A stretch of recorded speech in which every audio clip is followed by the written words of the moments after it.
La politique en temps réel sans montage. Savoir ce qui a vraiment été dit?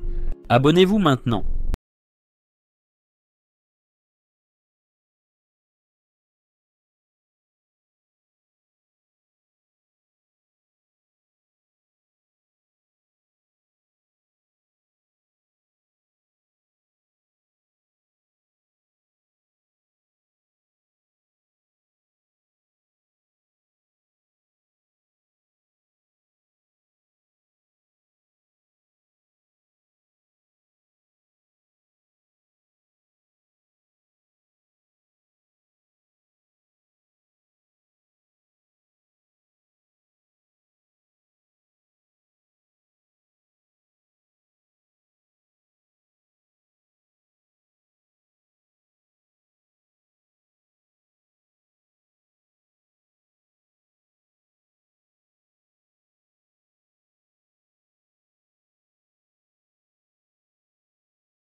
Bonjour à tous et toutes. Nous tenions à faire un point d'étape comme nous l'avons fait à chaque fois. Donc c'est le 3e point d'étape pour cette commission d'enquête qui, bien sûr, parle des violences dans les établissements scolaires et du rôle de l'État, de comment l'État contrôle les établissements scolaires et prévient ces violences pour qu'il n'y ait plus de ce type de violence dans les établissements scolaires publics et privés. 3e point d'étape, avec hier soir l'audition de notre Premier ministre François Bayrou. Audition longue, mais audition importante. Audition qui nous a, en tout cas moi qui m'a paru plutôt pénible parce que le Premier ministre est arrivé avec une attitude qui était un peu difficile pour nous. Nous, ce qu'on tient à dire, et moi ce que je tiens à dire en tant que présidente, c'est que nous avons utilisé la même méthodologie pour tous les auditionnés. C'est-à-dire un jeu de questions et de réponses brèves, de réponses sincères et brèves. Le Premier ministre a dû se plier à cette règle. Il l'a fait difficilement et c'est pour ça que c'était plutôt pénible pour nous parce qu'il a remis en cause plusieurs fois cette commission d'enquête et aussi clairement la méthodologie qu'on utilise. Il a remis en cause les rapporteurs, Paul Vannier et Violette Spilbou. Il a remis en cause ma présidence. Il a remis en cause les services de l'Assemblée puisque plusieurs fois il nous a dit que les procès-verbaux n'étaient pas tout à fait dans la conformité des propos dits. C'était donc plutôt compliqué pour nous d'expliquer au Premier ministre que la méthodologie était ce qu'elle était et qu'on s'était plié à une méthode depuis le début de nos auditions. 2 mois d'audition, plus de 140 personnes auditionnées. Et donc François Bayrou a été auditionné comme tous les autres. Je tiens à rappeler aussi très sincèrement que nos collègues commissaires, les 70 députés qui ont suivi cette commission d'enquête depuis le début, ont été très présents, forte mobilisation, un travail énorme de la part de la commission d'enquête, travail sur des documents, travail sur les questions des auditions. Je pense que hier, vous avez vu clairement que c'est une commission qui est au travail et qui va continuer son travail. On va continuer puisque de toute façon, on est là à un point d'étape. Il nous reste encore quelques semaines et des conclusions, bien sûr, des préconisations qui seront apportées.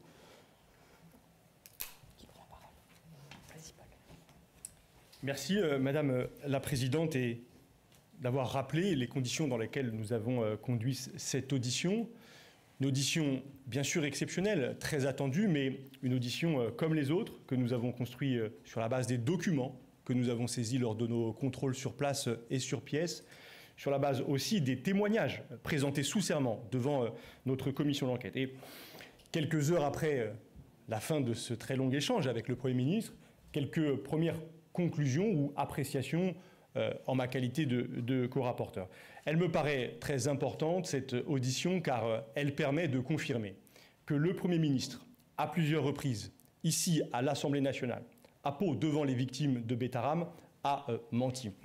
Il a menti et il le reconnaît en faisant devant la commission d'enquête varier très profondément, très notablement sa version de toute une série de faits, de sa connaissance des faits de violence physique et sexuelle à Betaram qu'il reconnaît désormais, à la question de son rapport au juge Mirande, par exemple. Il nous informe aussi, le Premier ministre, de la façon dont il a agi lorsqu'il était ministre de l'Éducation nationale, lorsqu'il commande en 1996 un rapport d'inspection très important sur Betaram. Et il nous révèle lors de cette audition qu'il ne lit que la conclusion de ce rapport.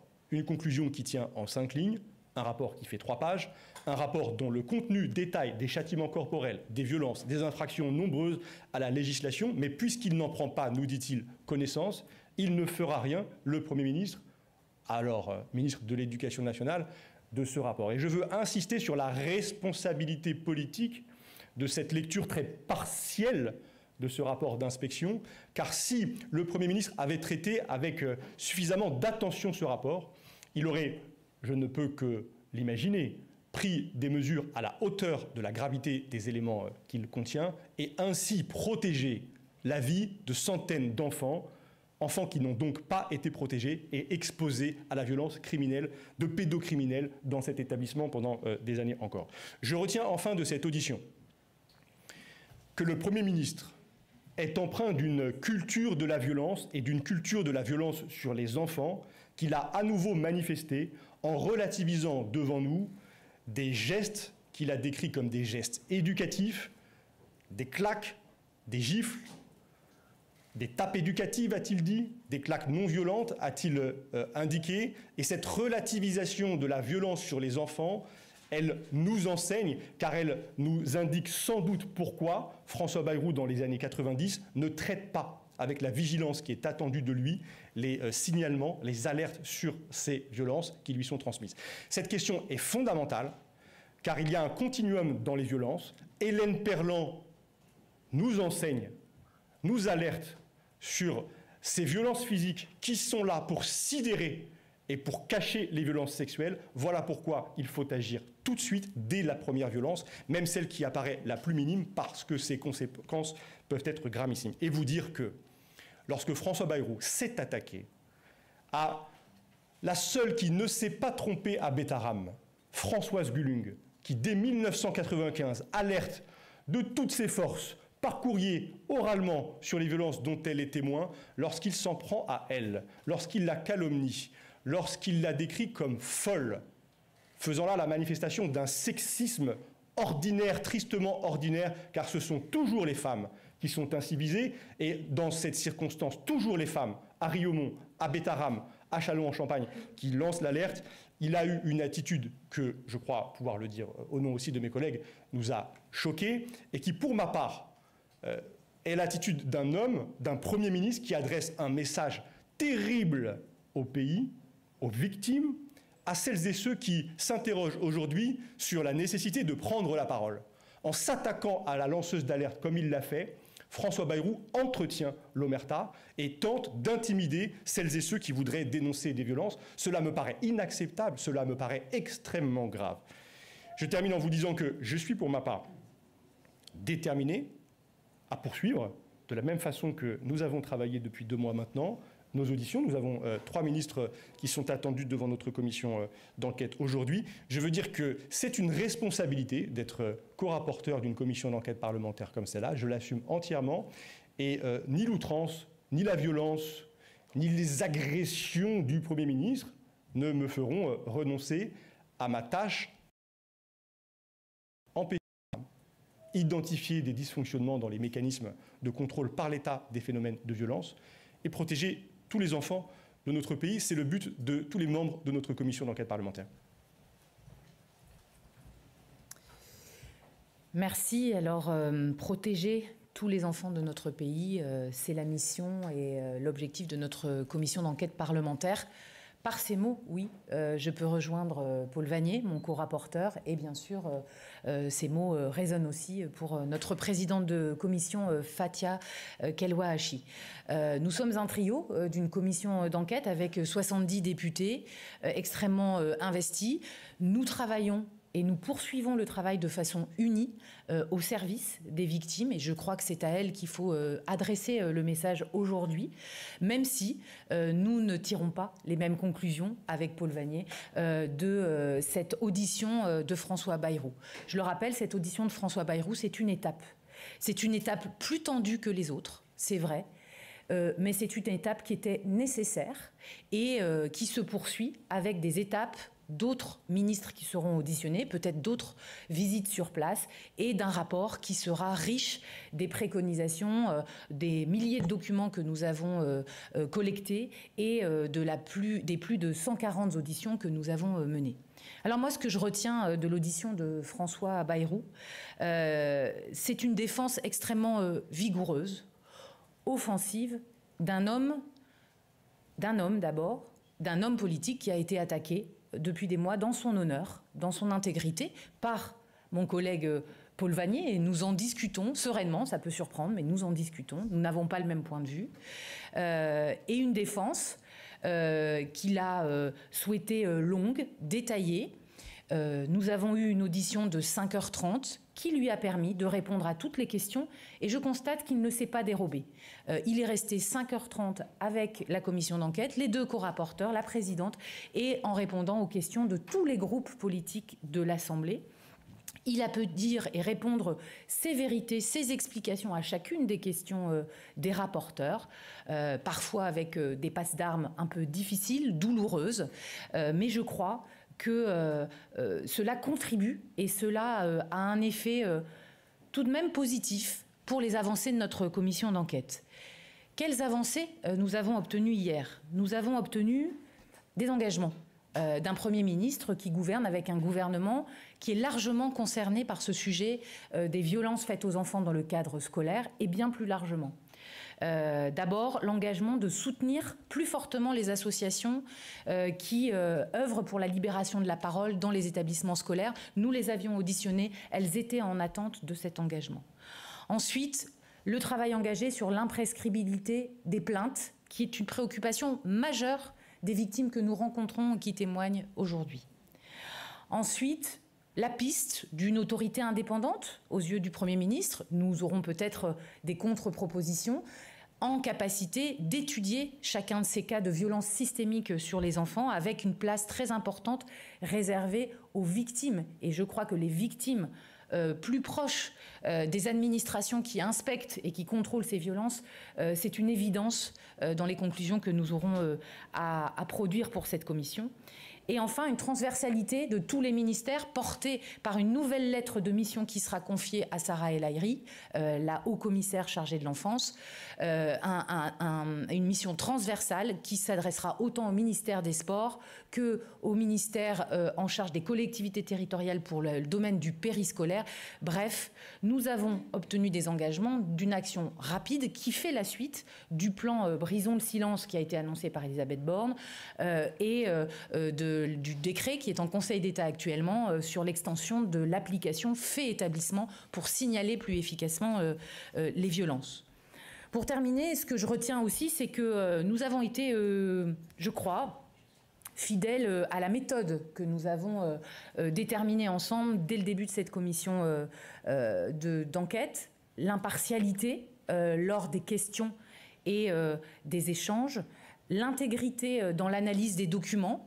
Et je crois en pouvant dire que j'appartiens au bloc central, que tout au long de ces auditions, j'ai gardé mon intégrité, mon indépendance tout en étant juste dans les appréciations que je porte sur chacun des dossiers. Nous avons des styles différents, nous avons des objectifs différents. Je peux regretter que cette audition se soit transformée en duel entre le Premier ministre et Paul Vannier. C'est un peu lié à ces déclarations avant la commission d'enquête. C'est aussi lié à la façon dont le Premier ministre a abordé de façon assumée cette audition.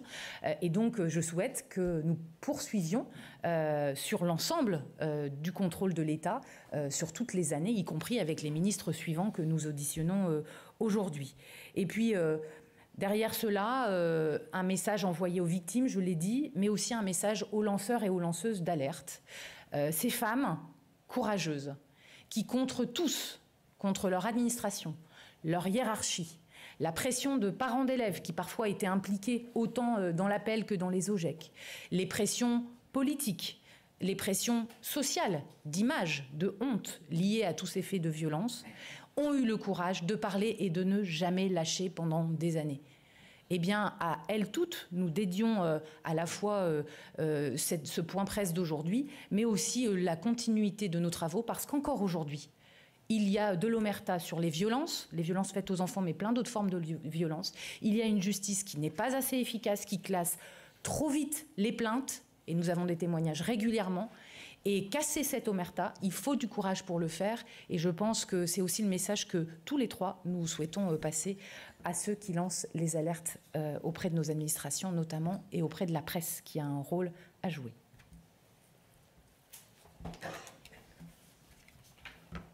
Bien, pour finir, j'aimerais quand même rappeler que nous n'avons pas conclu nos auditions. Il nous reste encore 15 jours d'audition. C'est important de le dire que l'audition de François Bayrou, de notre Premier ministre, était une audition parmi d'autres ministres de l'Éducation nationale. 7 au total, qu'aujourd'hui nous allons auditionner Pape Ndiaye, Jean-Michel Blanquer et Nicole Belloubet, aujourd'hui même, que la semaine prochaine nous allons auditionner aussi Madame Borne, ministre de l'Éducation nationale, et Gérald Darmanin. Et nous allons, je crois, la semaine d'après ou en fin de semaine prochaine, auditionner les inspecteurs généraux de Stanislas, puisque nous avons reçu de nouveaux courriers qui font état d'une situation qui est très compliquée pour les inspecteurs généraux en France. Donc c'est un point d'étape, on se revoit dans quelques semaines, la fin des auditions est pour fin mai, les conclusions, le rapport et les préconisations seront pour fin juin. Je pense que c'était important de vous le dire. Je vous remercie et nous écoutons vos questions. Allez-y, monsieur. Deux petites questions pour Mme Spielbout. D'abord, vous avez dit que vous étiez en désaccord avec le co-rapporteur Paul Vannier, mais vous n'avez pas expliqué sur le point précis de savoir si le Premier ministre a menti. Est-ce que vous, votre position, c'est de dire qu'il n'a jamais menti, ou est-ce que vous dites que vous attendez la fin des conclusions pour vous prononcer? Et une question pour vous, Monsieur Vannier, vous avez dit que justement le Premier ministre avait menti. Est-ce que c'était encore le soir hier soir? Est-ce que le Premier ministre s'est parjuré? Alors, le Premier ministre, hier soir, a répondu sous serment qu'il n'avait jamais menti, qu'il y avait des imprécisions dans ses souvenirs, qu'il s'agissait de rencontres et d'échanges, de lectures d'articles de presse d'il y a plus de 30 ans. Et je le crois. Je crois à un Premier ministre qui est ébranlé dans ses valeurs personnelles, ses engagements politiques. Et donc, nous aurons les discussions ensuite au sein de la commission d'enquête. Mais je le rappelle, l'objectif de la commission d'enquête, ce n'est pas de faire le procès de François Bayrou, c'est bien de rechercher des responsabilités politiques et générales qui nous permettront d'amener des propositions dans un rapport de commission d'enquête et peut-être une proposition de loi. Donc on est bien loin là de l'objectif principal. Et d'ailleurs, il faut être à l'écoute des citoyens qui sont très attentifs sur notre commission d'enquête. Ils ne veulent pas que cette commission d'enquête se transforme en duel ou en procès politique, et j'y veillerai en tant que co-rapporteur. Est-ce que le Premier ministre a menti? Oui. À plusieurs reprises, ici, à l'Assemblée nationale, dans plusieurs déclarations publiques qu'il a assumées depuis maintenant 2 mois. A-t-il menti hier soir sous serment? Il est pour moi trop tôt pour le dire. Moi, je suis dans un travail précis, factuel, minutieux, rigoureux depuis plus de 2 mois avec mes collègues.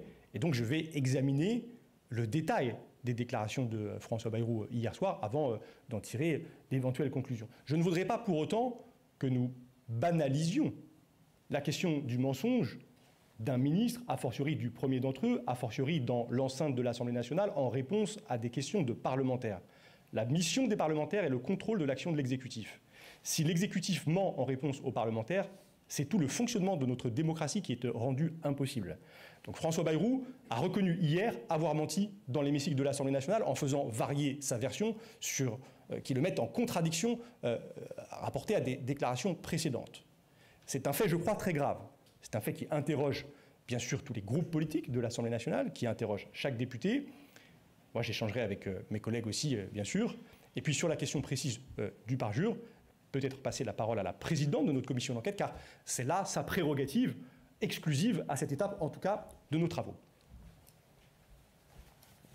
Oui, merci. Alors, c'est ma prérogative en effet, et je crois qu'il est quand même beaucoup trop tôt, puisqu'il y a eu quand même 5h30 d'audition, donc nous devons relire les procès-verbaux de l'audition, nous devons revisionner, et nous devons prendre le temps de comparer aussi clairement ce qui a été dit par le Premier ministre, mais aussi ce qui a été à la lumière de ce qu'a dit le juge Mirande, le gendarme Hontan et Françoise Gulung, principalement.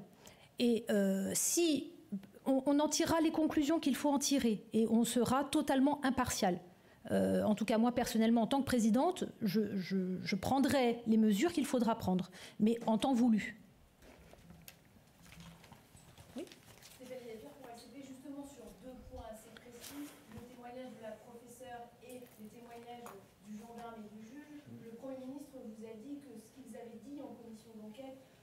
N'était pas clair, il a apporté une contradiction. Est-ce que vous avez pu vérifier et est-ce que vous avez un avis sur ces deux points-là? Est-ce que ce qu'a pointé le Premier ministre vous paraît juste ou pas?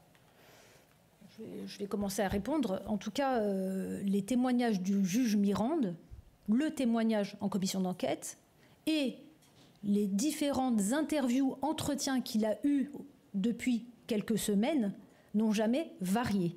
Il n'y a aucune variation dans ce qu'il dit. Je crois que c'est important. Le gendarme Hontan, pareillement, est très affirmatif et nous a même donné le nom d'un deuxième gendarme pour vérifier ses propos, ce qu'on a fait. Et donc on a un compte-rendu écrit des propos du deuxième gendarme. Donc je ne sais pas si ces éléments répondent à vos questions, mais je crois que y a un problème, en tout cas, de mémoire de la part du Premier ministre. Et le juge Mirande a l'air vraiment très sûr de ce qu'il dit. Il était sous serment, c'est un juge apprécié, appréciable, quelqu'un de, je pense, très solide, et il n'a jamais varié dans ses propos. Je voudrais peut-être préciser, parce que en réponse donc aux déclarations faites sous serment par le gendarme Hontan et le juge Mirande, le Premier ministre, sauf si j'ai peut-être quelque chose m'échappe, et vous me préciserez les choses, n'a rien opposé factuellement. Il s'est contenté de dire que le gendarme, notamment, mentait. Et je veux rappeler que les propos du gendarme Hontan, sous serment, sont constants depuis 30 ans, sont corroborés par ceux d'un de ses collègues qui a versé par écrit un témoignage qui, en tout point, confirme les déclarations de son collègue, sont partiellement corroborés par le juge Mirande, qui, sous serment, là encore, valide au fond le témoignage du gendarme Hontan. Et concernant Madame Gulung, François Bayrou avance deux choses. La première m'a paru complètement hors sujet. Il évoque les conditions de la mutation de Madame Gulung et puis les difficultés peut-être dans sa capacité à trouver un poste après son départ, on sait dans quelles conditions, forcé, de Betaram. Ça me paraît complètement en dehors du raisonnement. Mais surtout, il affirme que Madame Gulung ne pouvait pas connaître le père Carica, ne pouvait pas l'avoir croisé. Or, la chronologie indique que le père Caricart est régulièrement présent dans l'établissement, qu'il l'est notamment en 1996, qu'il participe à certaines réunions avec les personnels, avec les parents d'élèves. Et donc l'argument que prétend avancer François Bayrou ne tient absolument pas. Mais comme d'ailleurs plusieurs des pièces dont il a mis en scène le dévoilement, je pense notamment à un courrier du procureur général de Pau adressé à la chancellerie, ce courrier nous l'avons... je crois que vous aussi, depuis plusieurs semaines, le Premier ministre surligne la mention d'un échange téléphonique. Nous avons auditionné Elisabeth Guigou, qui était à l'époque garde des Sceaux. Que nous dit-elle, sous serment? Que c'est la pratique usuelle à l'époque. Oui, des procureurs généraux appellent la chancellerie, écrivent à la chancellerie pour demander un avis, un regard sur le traitement de dossiers particuliers. Et de ce document, François Bayrou fait, d'après lui, la preuve d'une intervention de la chancellerie dans le dossier du père Caricart. C'est une construction complète qui repose sur le fait de surligner la mention d'un appel téléphonique dans un courrier que tout le monde a. Voilà ce que François Bayrou a mobilisé hier. Pour le reste, il était, je crois pouvoir le dire moi aussi, dans le registre de la confusion, de la contradiction et du contournement. Stéphanie Lerouge, j'ai une question pour vous, Madame Spielbout. Le Premier ministre a remis en cause hier le travail de la Commission et même de ses fonctionnaires. Il y a des cadres du MoDem en assez grand nombre qui ont embrayé, dont Perrine Goulet hier. Qu'est-ce que vous pensez de ces attaques et est-ce que vous vous sentez isolé dans votre camp sur ce travail que Oui, il y a des attaques, il y a des pressions. Après, je l'ai dit, on a un Premier ministre qui est attaqué dans son honneur et qui se défend avec force. Il nous l'a montré dans cette commission et les personnes qui travaillent avec lui, qui sont engagées politiquement à ses côtés, qui ont des fidèles amitiés, le soutiennent, le défendent. Ça ne me surprend pas, heureusement, je dirais même. Après, moi, je ne me sens ni isolée ni attaquée personnellement. D'abord parce que le Premier ministre a été respectueux avec moi, bien plus avec moi qu'avec mon collègue Paul Vannier, qui l'a attaqué pour sa malhonnêteté. Donc, la première chose. La deuxième chose, c'est que moi, je ne fais pas un travail de parti politique dans cette commission d'enquête. Je fais un travail de co-rapporteur, de députée intègre et indépendante. Une commission d'enquête, elle est régie par les lois de l'Assemblée nationale, qui est présidée par la présidente de l'Assemblée nationale, et qui a des pouvoirs constitutionnels d'enquêter, d'obtenir des informations et d'auditionner des personnes sous serment. Nous utilisons, je crois, ces pouvoirs à extrêmement bon escient pour les mettre au service des victimes et au service de la presse, parfois, parce que nous nous exprimons régulièrement, mais la presse fait un travail d'investigation qui est utile aux victimes, qui est utile à briser l'omerta. Et je le redis, tous ces discussions d'hier montrent combien ces omertas, dans le sud-ouest, mais aussi dans les Hauts-de-France, en Bretagne, dans le centre de la France, ont eu lieu, combien la justice n'a pas agi à temps pour protéger les enfants, et combien aujourd'hui encore ça existe. Parce que je le dis, moi je pense encore qu'aujourd'hui, il y a une omerta, il y a dans chaque territoire des personnalités qui se connaissent entre justice, politique, établissement scolaire, les pouvoirs, et que c'est cela aussi que nous faisons, cet exercice de transparence, et c'est la force de cette commission d'enquête.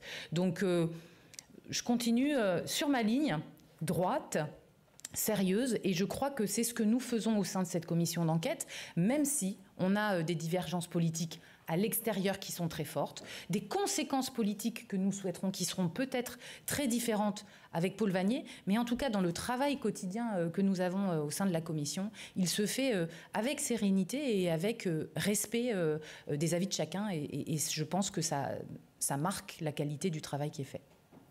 Une dernière question. S'il y en a une. Voilà. Monsieur Vannier, Corinne Dupont, AFP. Monsieur Vannier, si jamais, après avoir écouté toute l'audition d'hier, vous estimez qu'il y a eu parjure, qu'est-ce que cela signifie pour vous? Qu'a-vous caché, en fait, qu'aurait-vous caché, François Bayrou, et qu'est-ce que ça signifie dans le cadre du travail de cette commission? Votre question est un peu spéculative.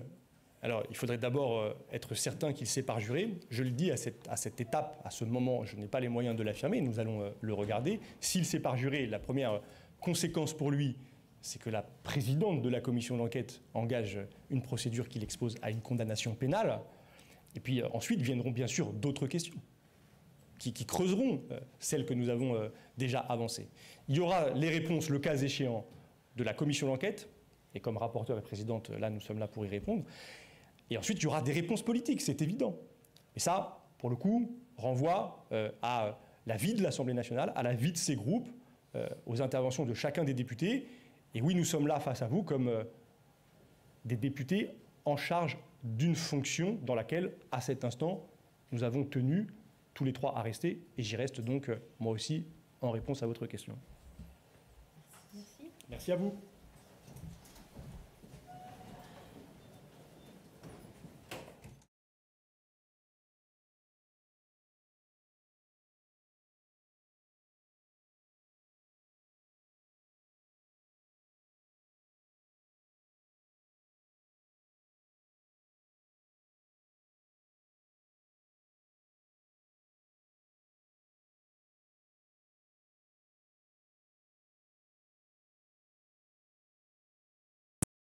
D'ici n'est pas seulement une chaîne, c'est un mouvement citoyen. Notre objectif est de documenter la politique de manière claire, accessible et sans manipulation. Si vous